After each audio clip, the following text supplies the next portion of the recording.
This is part two of what I was discussing with you in regards to Abraham's relationship with God. And I believe that we can come to that point in our relationship, and it's going to take a lot of work.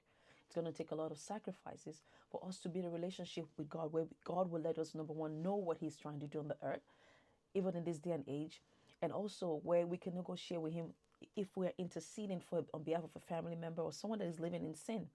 We can ask God to take the hedge of their life because of our relationship with God.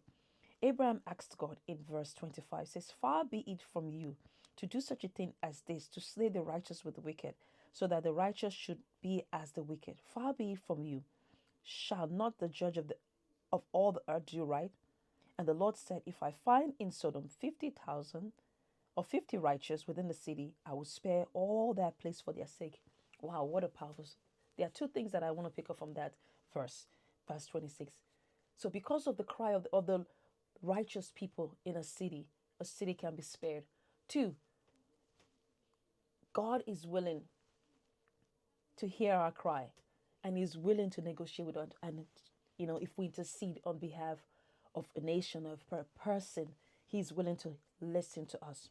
And Abraham asked God, what about there was out of that five minus five, out of that 50, there's five people less. And God said, okay, I will still not destroy because of those less than 50 that you're saying. And he asked us again, what about 40? What about 30?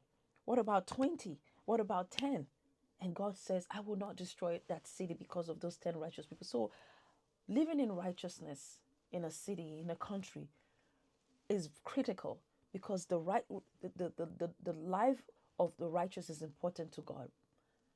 God hates wickedness, and He's willing to spare because of those that are interceding, those that are living a righteous life. And one thing I want to pick up from that verse in verse 33 is that the Bible says that, as I believe it, as much as if Abraham kept negotiating, asking God, what if there's one? What if there's two? What if there's three? God would have continued talking to him. But the Bible says that God did not leave Abraham. He did not leave him until he had finished speaking with Abraham, and Abraham returned to his place. What a relationship. We can all come to that place where we can grow and we can talk to God like a friend, and we could seek His face. And it will take work, as I said earlier. It will take work. It will take a lot of sacrifice to get to that place where God can trust us enough to say, number one, I'm going to let this person know what I'm trying to do. Two, we can talk to Him and negotiate with Him, and He would hear us. So I pray that we will all strive to get to that place where we can talk to God as a friend.